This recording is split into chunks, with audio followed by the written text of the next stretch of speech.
Hi and welcome back to Dreaming in Fibre. How are you? It's April here and it's episode 10, which is almost a year actually since I started to podcast, so I really want to thank everybody for following along with me, my journey of podcasting, and to those of you who are new today, I hope that you enjoy what I have to talk about and that you'll come back again. So today's title: Knitting Kick and Noro Fail.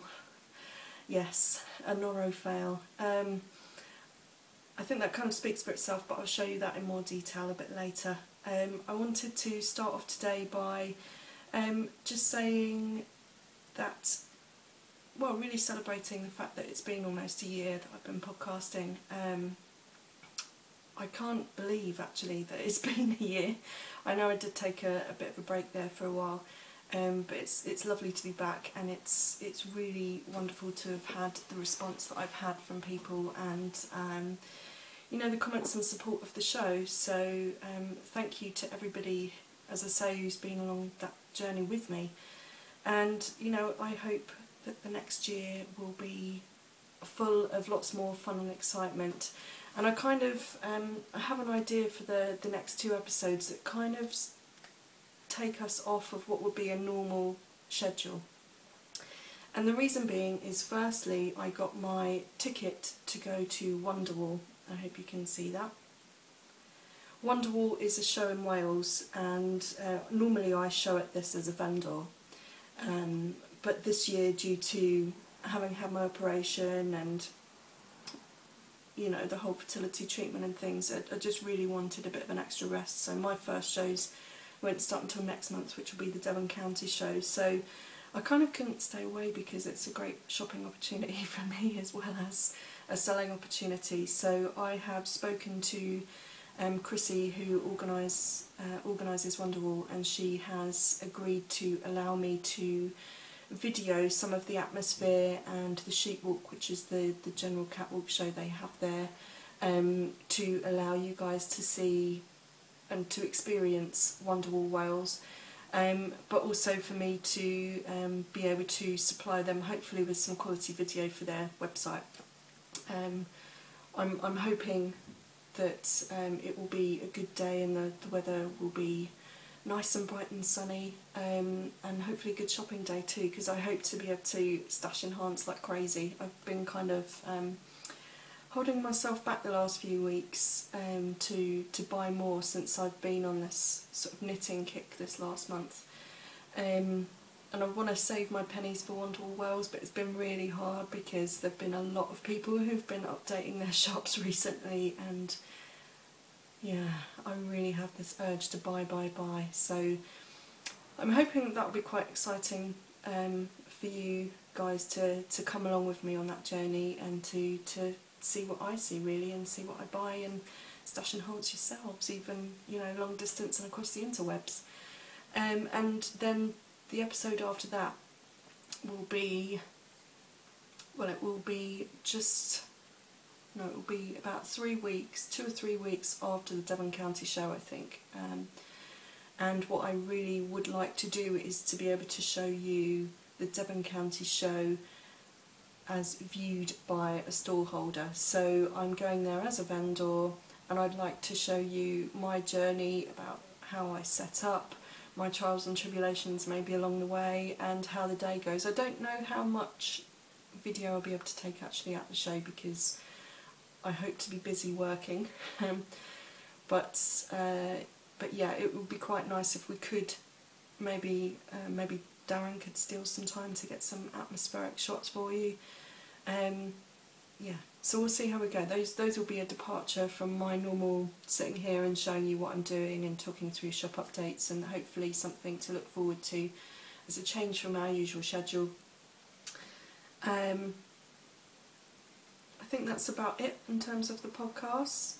I think also the other thing that Darren and I were thinking about, because Darren, although he doesn't work with me, he does help me out at shows and things like that, and he has a very keen interest in the business, and if ever we do get to a size where I can take somebody on, then I hope to employ him to work alongside me really. and his idea was it might be quite nice to take you out and about and show you a bit of Devon as well, and include that in the podcast, because I've noticed from the statistics of the viewership that quite a lot of you are actually overseas. It's probably about 45% of you actually are viewers from overseas, so I thought it would be quite interesting to maybe give you guys a little bit of an insight to what Devon looks like, my surroundings, and the places I recommend if ever you do take the opportunity to come and visit Devon. Okay, so that's enough about podcasting. I guess stash enhancement is next. So, as I say, I've tried to be good this month. I tried not to buy too much because obviously Wonderwall is coming up, but of course that didn't kind of stop me. I did buy a couple of things, and these are they. I haven't got them in their skeins, their hanks. I've balled them up because I've actually got projects in mind for these already, and these are Aracunia.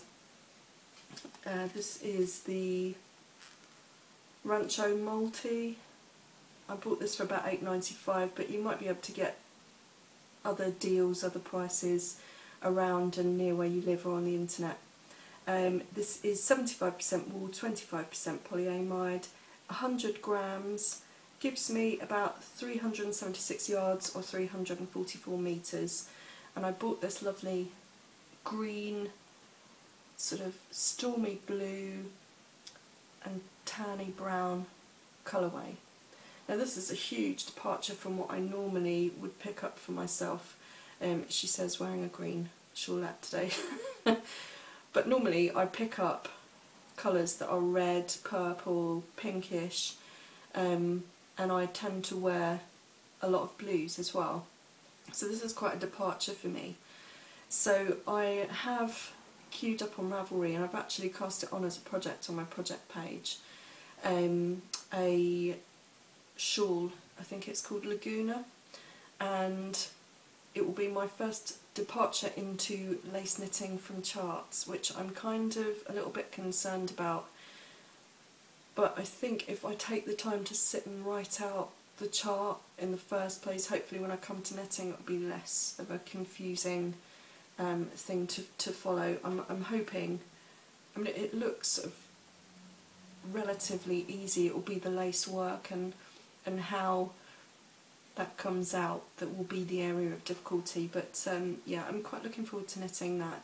And I've decided that if this, which is lovely and soft, if it doesn't work out as something that, you know, would be suitable for me to wear, then I'm going to give that as a Christmas present, and I already have somebody in mind. So that's that one. Sorry for leaning out of screen. I've got so much to show you today. Honestly, my desk is just covered. And the second one is, sorry, I forgot to read the colour of the first one. Let me just, this is colour 335. Doesn't have a colour name, colour number only. And this one is the same yarn but colour 303.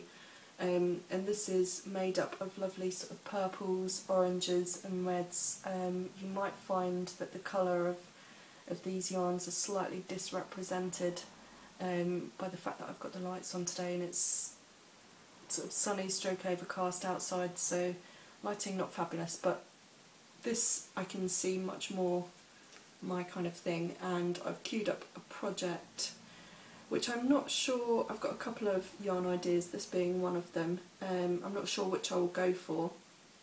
I think it's called the Tidewater Cowl. You can find it on my project page. It's, both projects are actually right down the bottom, and they are hibernating projects, and they're hibernating for a reason, purely because I've got a couple of things that I'm working on the needles at the moment. And I also know for this next month I'm going to be making like crazy for the Devon County shows, so in the evenings I probably won't be picking up any knitting, certainly, because, well, unless I get a chance to do a quick sample maybe for the stall, but most of it will actually be probably needle felting, which I have something started that I thought might be quite interesting to show you. I decided to demo needle felting this year because it's quite a nice all-round craft for beginners to get into in terms of felting, and I think I showed you last time the beginnings of the little flower pot gardens, and I said that I would probably be demonstrating flower gardens there. Well, I've had a bit of a think about it since then and sort of changed my mind. I'm still going to do those, so they're still going to be available to purchase on the stall, and of course with scraps of wool I will gladly demonstrate how to make a flower and things like that. But what I've decided instead is to go for something that maybe might speak to the broader range of show goer. So I'm thinking of talking to kids because it's a big family event, but also to men as well.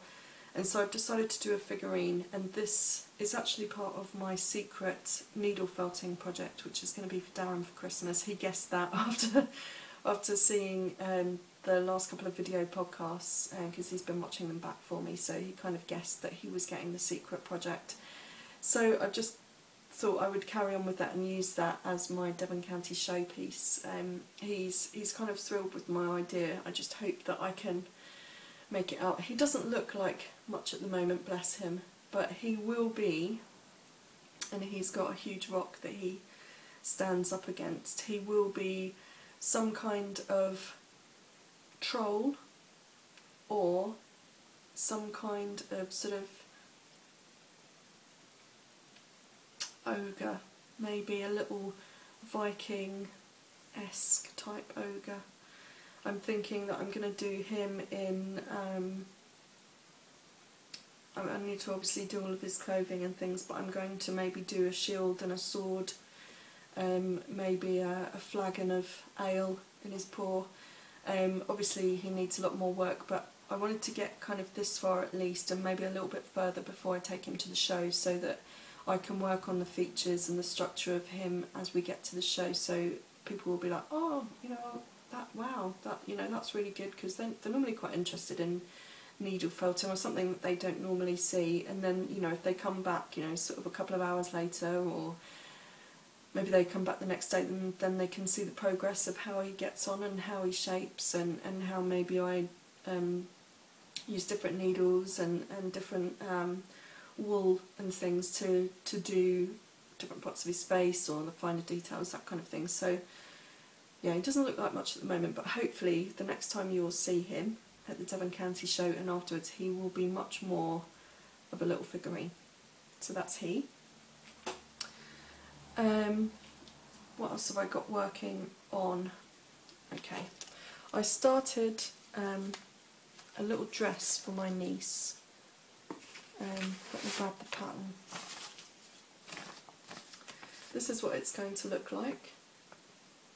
And this is a pattern by Artisano, and it's called Bo Peep by Julie Ferguson, and it's just a simple little dress, two-colour dress, and I have some of their wool in stash because I was selling the wool in the shop.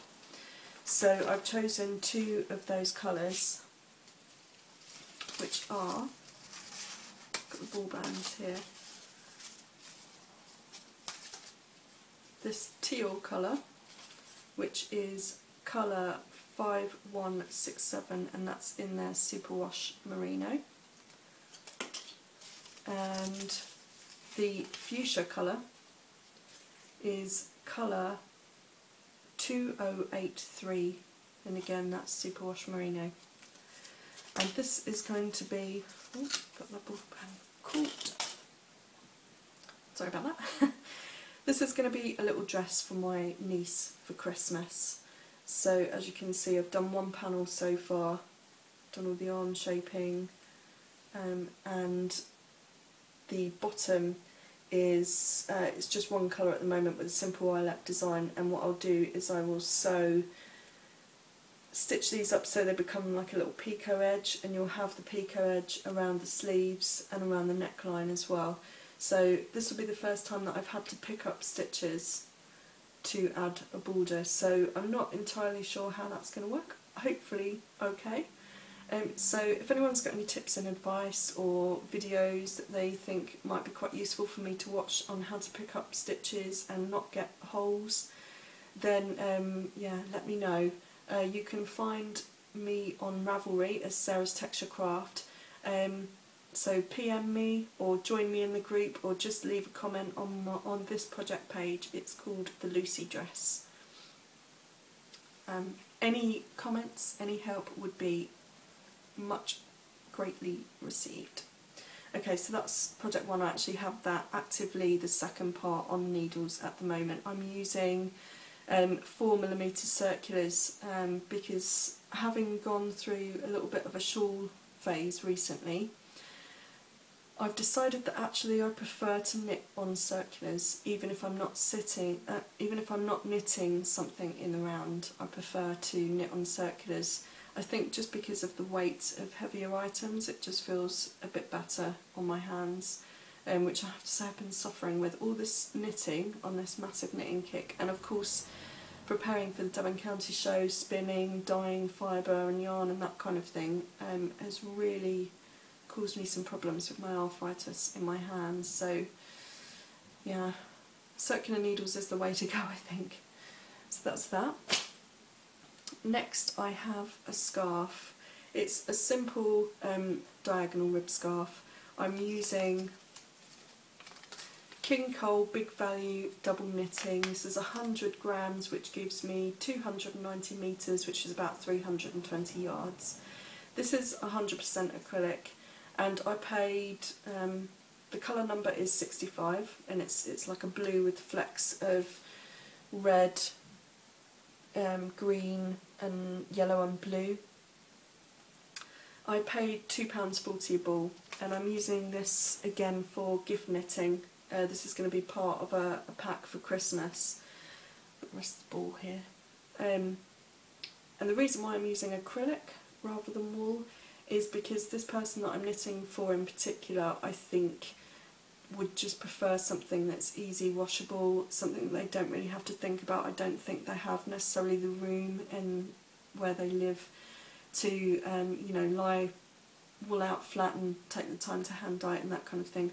I'm giving it to a guy, so I wanted to make it easy wash, easy care, although he probably won't do the washing, it'll probably be his wife. I just wanted to make it easy. So this is probably about half of the scarf done. Again, I'm knitting those on 4mm needles.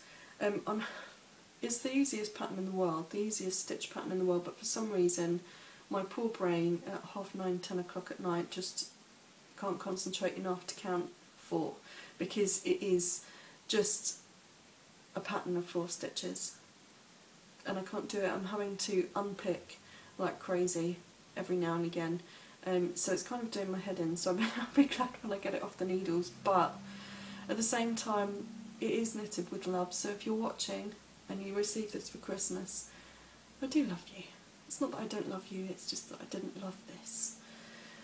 So that's that, and that is, as I say, part of the gift set that I'm making. The other part of that gift set that I'm making is the first of my finished items for today.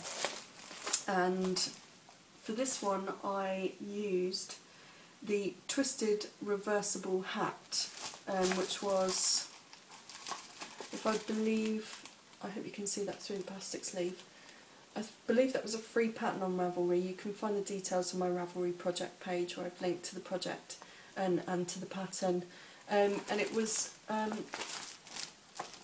simple knit. It was the first time I've actually knitted a hat. Normally I tend to knit scarves, wraps, shawls, the occasional jumper. I've never really done a hat because I don't really always wear a hat in the winter. I'm quite a hot person, so I don't really tend to feel the cold enough to warrant making myself a ton of hats. But I really enjoyed the pattern. It was easy to follow and it knitted up quite well. But again, I did this at about 9, half 9 I want to say, each evening, and I did it over a couple of evenings, and it got kind of dark around here. So whilst I managed to do this really wonderful diagonal rib up around the hat, it wasn't until I cast off that I actually noticed that I misknit a row, and I'm not sure whether that was, I didn't notice that until I cast off, so that, which is why I haven't been anal enough to go back. But I don't know whether that sort of set me up for a fail on the top. It should be, I haven't blocked this, so it's not looking as wonderfully round on top, it's looking a little bit puckered, but it should be this kind of spiral pattern on the top, and as you can see on mine, no spiral at all. There's the starting of a spiral, but for some reason it kind of disappears, and I think it's possibly again because my stitches were in the wrong place, because I misknit that row earlier on, and also I think it was the first time I'd had to decrease using double pointed needles, and I have to say I found it somewhat cumbersome. So I think I probably messed up on my stitch count there. I did find there were a couple of rows where I had like the odd stitch left over, and I couldn't work out whether it was the pattern or whether it was me. I'm going for it was me, so if you want to knit the pattern, go ahead. Yeah, I definitely recommend it, and it's something I would definitely knit again. But the patterning didn't quite work out for me this time. But you know, as I say, I'll knit it again, so we shall see how that turns out next time. I've just got to weave in the ends of that one, but that will go with the scarf, and I might do something else to go with that set, or maybe just buy a book or something to complete the gift. So that's that. Sorry, I'm going to start throwing things on the floor because my desk is so messy today with so much that I've got to show you that yeah, might not have enough room the other side of the desk. Okay, so other knitting. I've had a bit of a gift knitting kick, and I think it's that kind of time of year when I start thinking about what I can do for Christmas. I know you're thinking April, you're thinking Christmas already. That's crazy, girl. Crazy. But actually, for me, I know that the next few months are going to be really busy, because obviously I've got shows coming up, so I'm going to be prepping for those. Also, the summer is the best opportunity for me to wash fleeces and process fleeces and such, so it's kind of not really the ideal time for me to be knitting on projects. And then coming up to winter, it tends to get quite busy with the shop and things, so I tend to start early as I can, and at least I've got something done, something to show for gift knitting. I haven't gift knitted a lot previously. I tend to keep the circle of who I knit for quite small, but purely because I don't really have the time, or as much time as I'd like. But this year I've kind of decided that I'm going to broaden that and go a bit further. Now, these are a set of washcloths, little face cloths, and I've knitted these, I forgot the ball band, but I knitted these in bamboo cotton. The details will be on my Ravelry page if you want to find that yarn. It was really nice to work with. The only thing, I crocheted these, the only thing I did find difficult, and probably only as a beginner crocheter, was the fact that this is like stranded yarn rather than fully plied yarn, so I kept nicking individual strands on the odd occasion, which would then pull the yarn out of kilter. So I had to be extra careful with those, but they took, I think I did about 5 of these altogether out of the one ball, and they probably took me a couple of hours to do, really not that long at all. So that will go as the first part of a gift to my nan. And another part of her gift, I did her a pair of the crocheted slippers. I don't know if you remember from last time me showing you those. I haven't managed to find any slipper grip glue, which is what I wanted to do to be able to put them on the bottom so these wouldn't slide across the floor. So what I'm going to suggest to my nan is actually that she wear these as bed socks, because they're quite nice and warm, and they're quite nice in that they come up just by your ankle, so you get that warmth around your ankle bone. So I'm hoping that she'll enjoy those, and she quite likes sort of lilacs and pale purples and things like that, so hopefully got the right colour.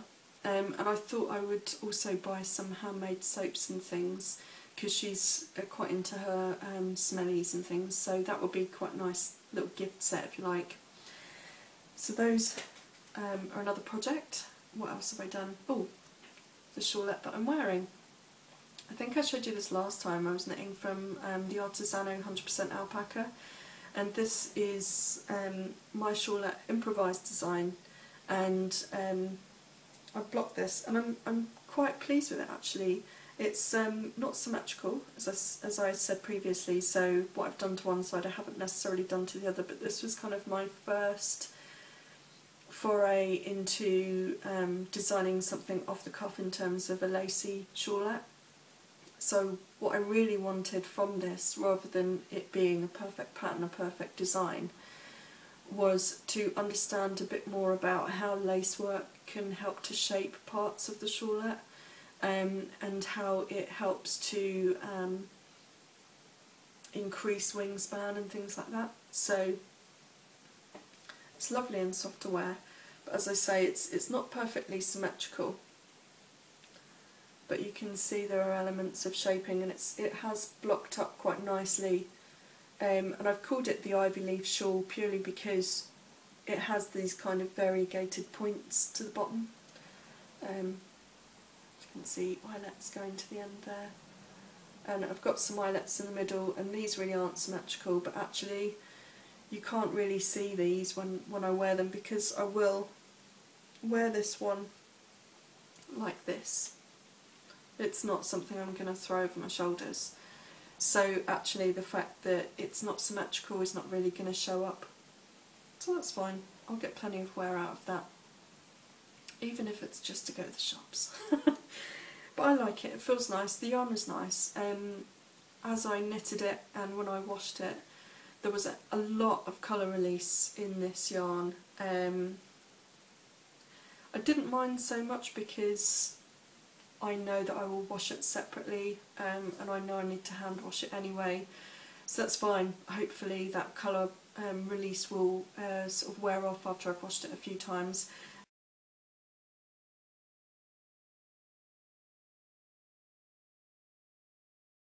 And it did release more of a halo to the alpaca, but yeah, generally I'm quite pleased with that. So that was that one. I also knitted Lala's Simple Shawl. May have shown you that last time, Lala's Simple Shawl. She actually called in the pattern for a much thicker yarn than I used, but I thought the idea of this simple shawl could be knitted up quite nicely into a more lacy effect. So this is a Manos to Uruguay yarn. It's, I forget the colour name, it might be Nixie, could be Nixie. I might be wrong, that might be the blue colourway. I can't remember, it will be on my Ravelry page. But it's like a black charcoal grey with lines of tan in it. Not sure if you can see that, but that's come up lovely, and it's so soft, and I think this is going to be something that I wear quite a lot actually. You know, just I could throw this on my shoulders and feel quite snuggly, you know, if it gets a little bit chilly on a spring day. I mean, I found the instructions really simple, and I really thank Lala for her pattern, because before this pattern I had a couple of knitting fails, I think, and it was kind of peeing me off, I'll say. That, you know, I was coming across patterns that I liked, but I couldn't work out whether it was me or whether it was the pattern, and there were things going wrong. And I picked up this, and it's the first time in ages I knitted with anything lace, because I suffer with arthritis in my fingers. I find it very difficult to hold finer needles, and I did use a slightly thicker needle than I really needed to for this yarn, but I thought it would help improve the, you know, the sort of showmanship of the eyelets and things in the pattern.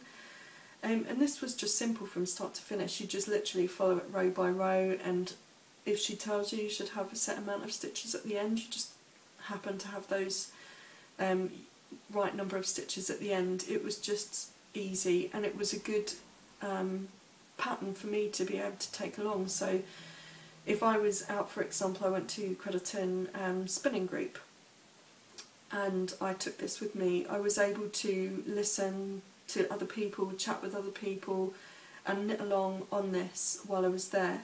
And thank you, Lala, because I have to say, it wasn't until this that I had any inclination to start knitting lacy, real, you know, sort of proper lacy stuff.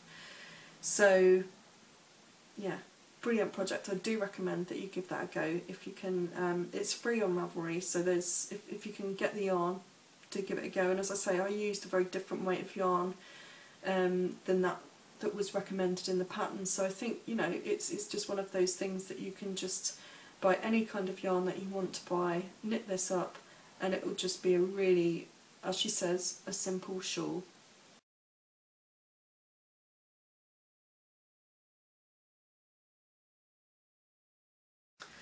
So that's that one.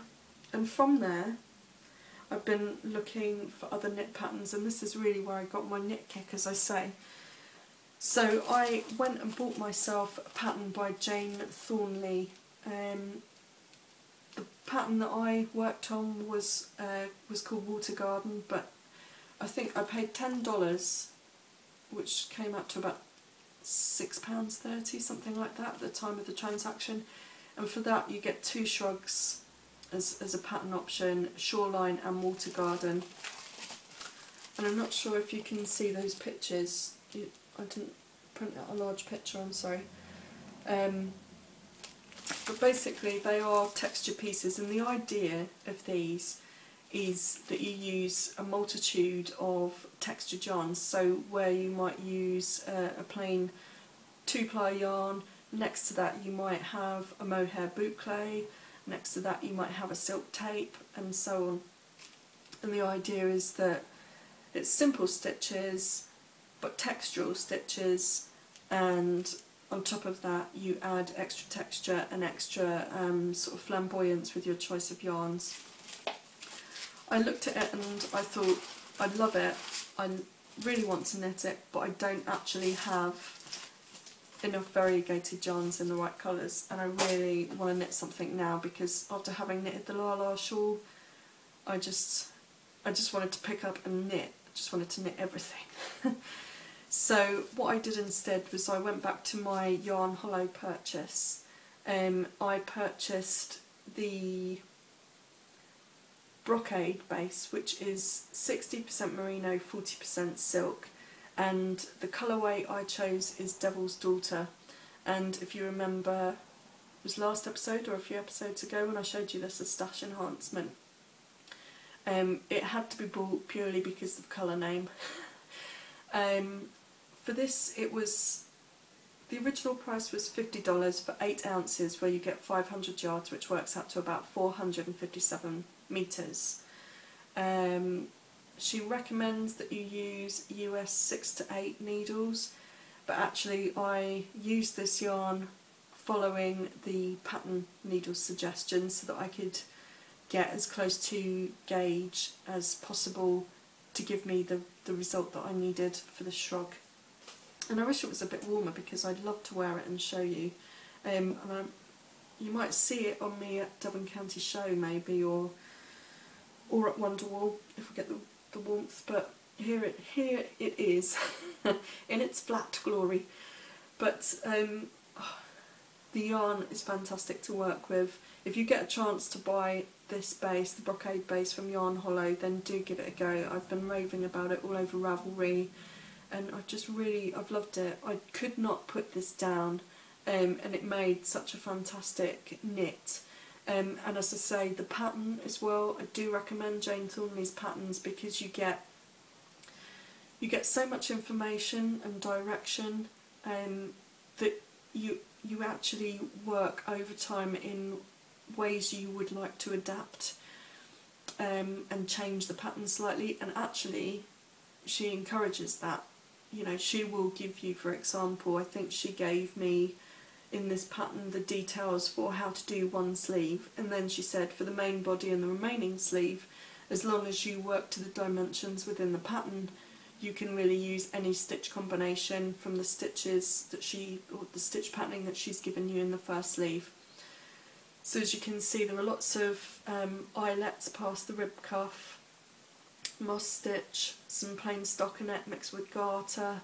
There are also some double yarn overs, so you get that nice sort of whole yarn effect.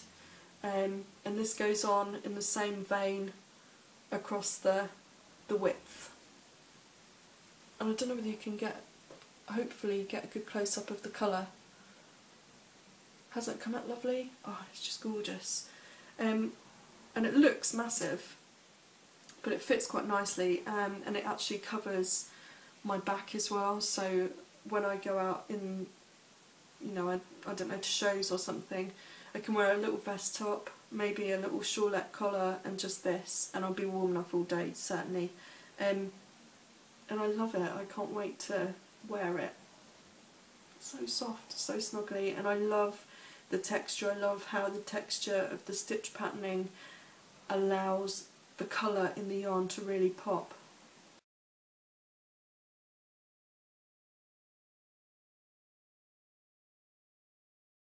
I can't wait to wear that.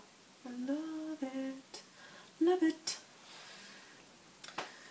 And then I'm staring at it and I don't really want to talk about it, but it's my my Noro fail. I don't know whether you remember me telling you, I might not have mentioned it in a video podcast, I might have mentioned it just on a blog, but back in January we went to the Exeter West Point Craft for Crafters show, and there is usually a stand of one of the wool suppliers sells off her discontinued stock or ends of bags, that kind of thing, and she had Noro for sale this January, and it was down to half price, or pretty much half price, and I fell in love with this colourway, and it is their Yuzen yarn, which is 56% wool, 34% silk, 10% kid mohair, and you get about 110 metres on a 50-gram ball. And it's lovely colour, lovely colours. And when it knits up, the colour variation is a really nice stripe, and I really love it. But first thing I'm going to complain about, and I really don't want to complain about yarn, but the first thing I will complain about is this thing does break easily, which is possibly why they've discontinued it. They might have had complaints. I do know that on Ravelry, certainly when I was looking for projects, I did come across a number of people who said that they wouldn't buy it again because it breaks easily. It didn't actually break on me during knitting, but I knew, or certainly when it came to casting off and cutting ends and things, that I really didn't. You just need to look at it and it would come apart. It didn't need a pair of scissors. You can just pull it lightly, and that kind of frightens me, that it will come apart so easily. Also, now you do expect this in yarns occasionally, and I've heard from other podcasters that Noro is renowned for having at least one break in every ball, but I didn't actually expect to find it in every skein that I bought, and I bought 10 skeins in a bag. Now obviously I kind of know that's the sort of nature of this particular yarn, because it does break easily, so it probably broke quite easily on the machines, which is probably why they chose to discontinue it. However, I find it really annoying that every single skein has got a knot in it. and it has kind of put me off of buying any more Noro. I bought this because it was the first time I've ever knit with Noro, and everybody raves about it, and I kind of love the colours, and I really do love the colours, and I love the texture, and I love the look of how the silk is spun. You know, it's not overly processed to make it smooth. You get that kind of rough, dry texture of and sort of slubby nature of the natural silk, and I like that, but it just doesn't lend itself to knitting very well. It really doesn't, which is a shame. So I think it was kind of my fault. I should have looked at the yarn. I should have played with swatching the yarn a bit more than I did, to see what really I could do with this, and look at patterns that would work this yarn to its advantage, and I didn't do that, so it's kind of my fault. So the double fail is kind of my fault, but I really am disappointed.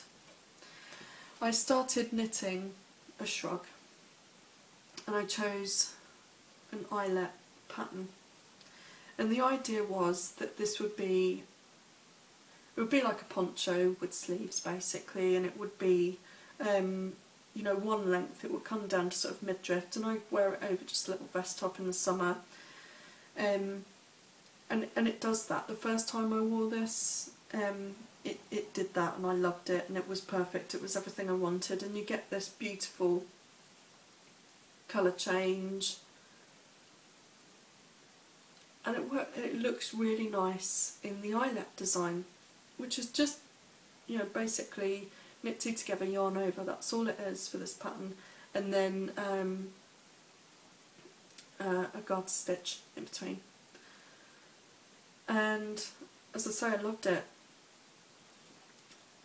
I put it on the second time to wear it, and I'm not kidding you, literally within the 5 minutes that I had it on to take pictures for my Ravelry page, it stretched, and you literally could stand there and watch it stretching. And I just thought the delicacy of this yarn, probably coupled with the weight of my sort of improvised design, was probably a little bit of a silly mismatch, because it's going to stretch so far that it's going to start breaking. So now I'm going to have to frog it. I'm going to have to frog it, and I don't want to. I like the pattern.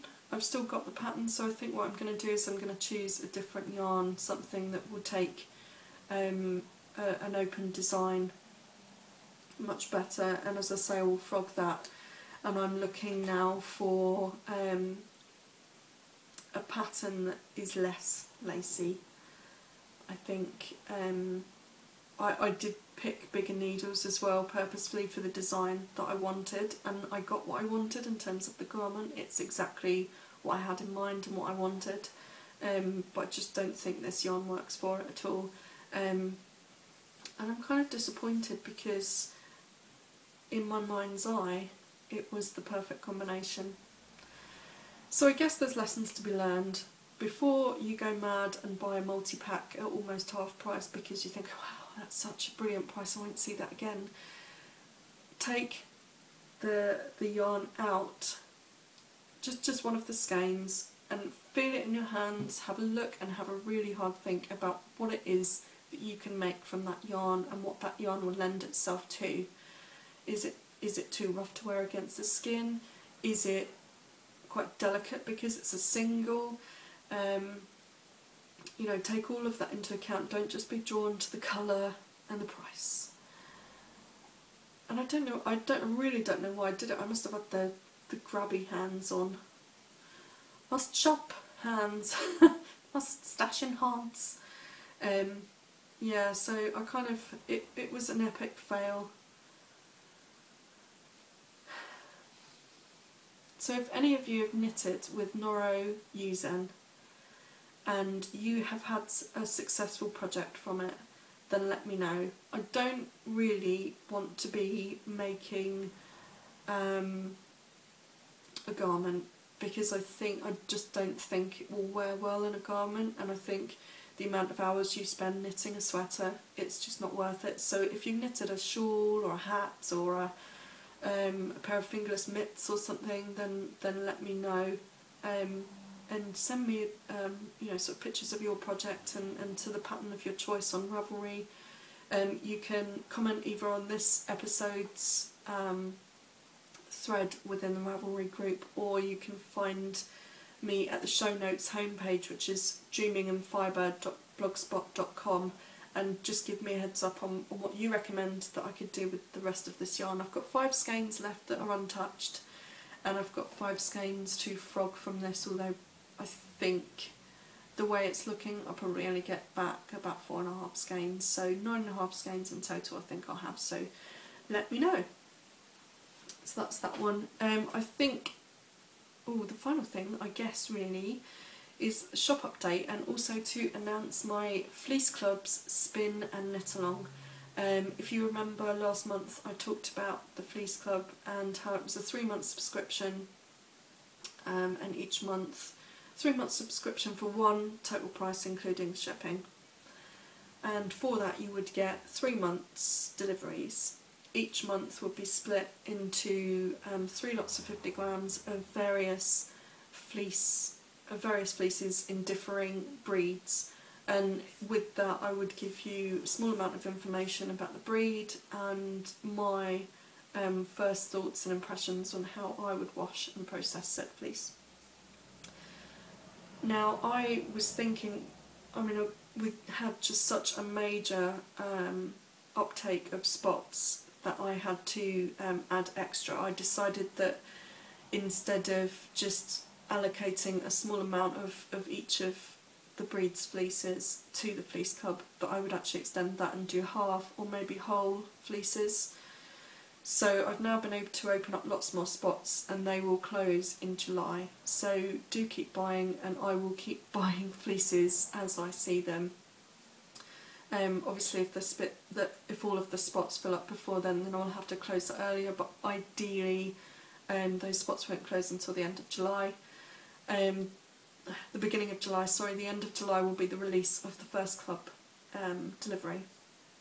And so I was kind of thinking it would be really great to actually see what you guys do with the fleece and how it works for you. So what I've done on Ravelry actually is I've set up a thread so that for any of you who are on there, and if you're not on there, do think about joining Ravelry. It's not just for knitters and crocheters, there are lots and lots of spinners on there as well, so there's plenty to see and do, and it's such a great information source that I really do recommend it. But anyway, I've set up this Fleece Club competition thread, and the idea is that you will come on and show your progress with each breed of fleece and what you do with it, whether you end up with a finished project or whether you end up with a bunch of samples, that's fine. There is going to be a prize, and the prize will be 500 grams of your preferred fleece from the Fleece Club, and I will pick a winner based on who I think has got the most from the group. So whether you're a complete beginner and this is your first foray into processing fleeces full stop, or your first foray with these breeds, or whether you're someone who's more seasoned but has come up with some wonderful, crazily creative little projects from your small skeins of yarns that you've managed to produce. And that can be, it doesn't have to be knitting, it could be crochet, it could even be weaving. If you want to come on there and say that you felt it with something, that's absolutely fine too. I just would love to see what you make and what you do with this subscription club, because it is the first subscription club that I've run, so it's going to be really useful as a tool for me, and hopefully something that I can run year on year and improve upon. So that's the Fleece Club Spin and Knit Along.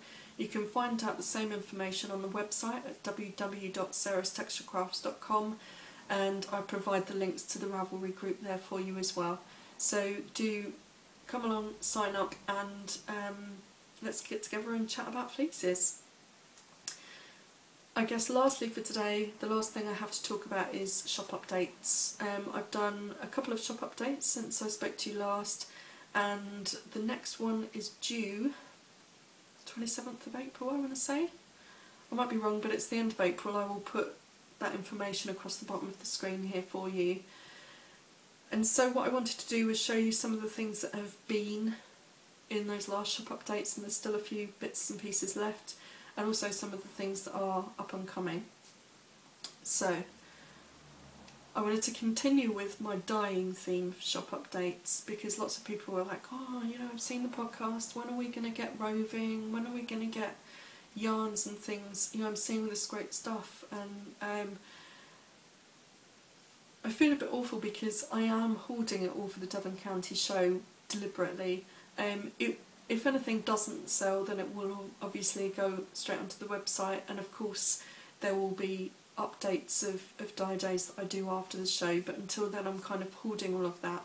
So what I wanted to do instead was to share some of the new colours and some of my new dye work with you on the website for you to consume in the meantime.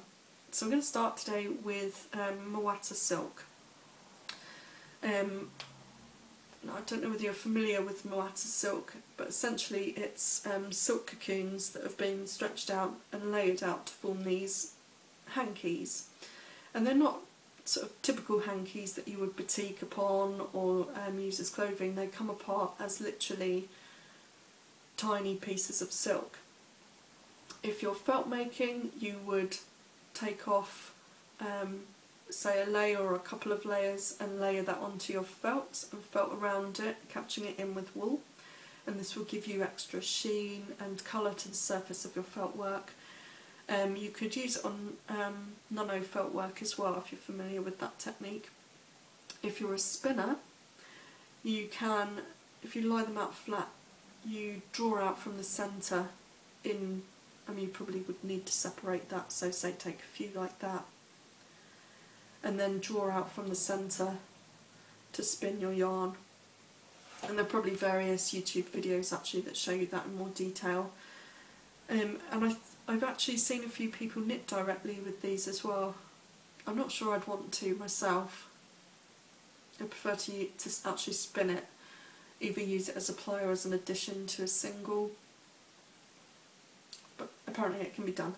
So anyway, there are Moata silks. Now I don't have any left of the silks that I put in the last few updates, purely because the moment I put them on, they've just gone. So I have dyed up a whole bunch, and what you will notice is that even though they're the same colour and gone in the dye pot at the same time, the dye has hit each of the sort of little batch of hankies in a slightly different way. So what I will be doing is I'll be putting one listing on, say for this colourway, which is tourmaline, but you will have to bear in mind that you might get one that's quite white compared to one that's quite saturated. So if you have a preference, let me know in the seller notes and I'll see what I can do. And I've got that coming up in various colourways. I'll just show you a couple more. This is Sunrise, and as you can see from the one batch I've done, you've got quite a lot that are quite different.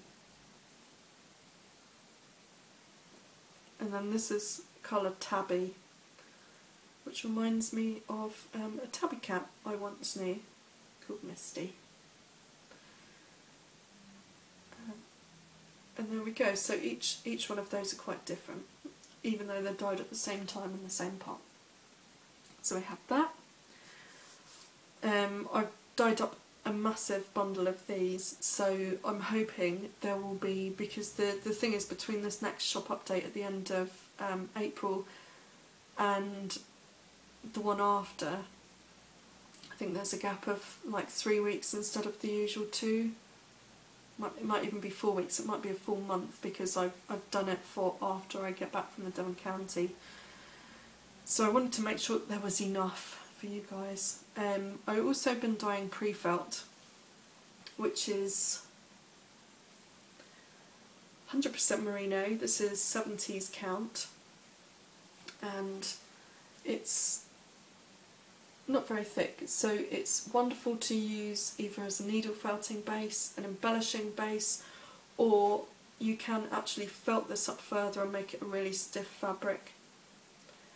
And I've tie-dyed these. This is colour Sapphire, so you've got pink and blue and purple, and I've found with these as well, again because I've dyed them all in the pot at the same time, they all get this very different kind of tie-dyed look. So this is colour Harlequin, which is a new colour for me, and you can see one, got second one there, see how different they are, and they're all from the same dye pot. Third one, which is quite nice, and then this last one, which is quite saturated with the sort of burgundy coloration.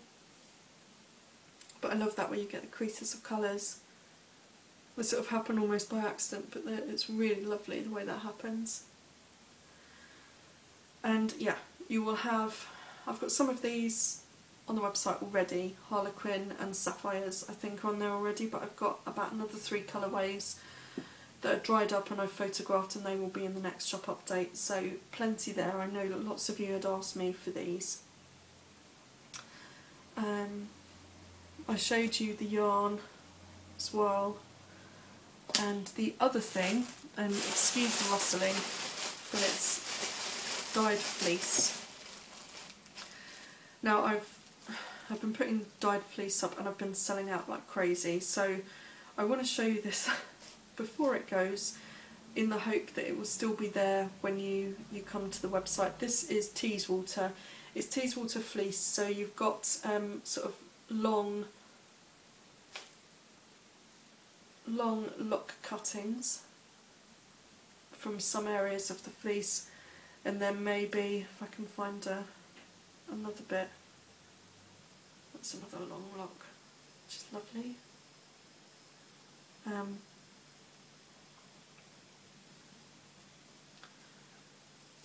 But then in other areas of the fleece where you move up the body, you get a shorter staple length. Or sorry, where you move to like the underbelly, I should say, this would be the back. And the underbelly you get shorter length and sometimes a little bit shorter still. So always bear that in mind. Occasionally, if I ever have enough stock, I do separated locks where I've actually measured each individual locks, and they will be called measured locks. So if you're looking for all your locks to be a very specific length, then those are the ones to buy. They will be more expensive because obviously it takes me time to find all of those individual locks at a certain length, and I will dye those and care for those separately. But in the meantime, if you don't mind differing lengths, you just want an added curl, either as an embellishment to your felt work or as an add-in to an art yarn, then these are great. They're all great quality, and you could card these up and add these to your bats for spinning, but there you go. Lots of different colours. I hope that you can see all of the different coloration, because it's come up lovely. This is actually just 3 colours thrown into the dye pot, and this is my colour Tourmaline. But you can see, what have I got? Yeah, it was these colours thrown into the pot, but you can see actually where the colours have mixed up much more on the fleece than they would do on the yarn. So they've come up lovely. But I've got these in a range of different fibres. This is the rest of the Teeswater. I don't think I've got any Teeswater left now at all. I've just dyed up some, I've got drying over here, the rest of my Leicester Longwool fleece, and I've got some more Gotland, and Gotland takes the colour really well because you get the sort of essences of that kind of steely, pewtery colour of the Gotland, and then where they've got finer, lighter fibres, they've really soaked up and saturated, you know, all of that dye. So yeah, that's kind of it today, I think, for the shop update. I think that's probably it generally. So I hope you have enjoyed today's episode. You can find me in all of the usual places, the show notes page, which is dreaminginfibre.com, sarahstexturecrafts.blogspot.com. You can also find me on my main website, which is www.sarahstexturecrafts.com. You can find me on Ravelry as Sarah's Texture Craft. I have a Ravelry group, Sarah's Texture Crafts, and I would love it if you would come and join me and just generally chat about the things that you're knitting and felting, spinning. You can find me on Twitter, Facebook, and all of those places as well. Links can be found on my main website. And you know, if you've got a private message or you want queries about stock levels or more information about an item that I'm selling, then contact me through the website. I'd be happy to help. So until next time, where I hope to be at lovely Wonderwall stash enhancing like crazy, enjoy yourselves, and I hope that you dream only in fibre. See you soon.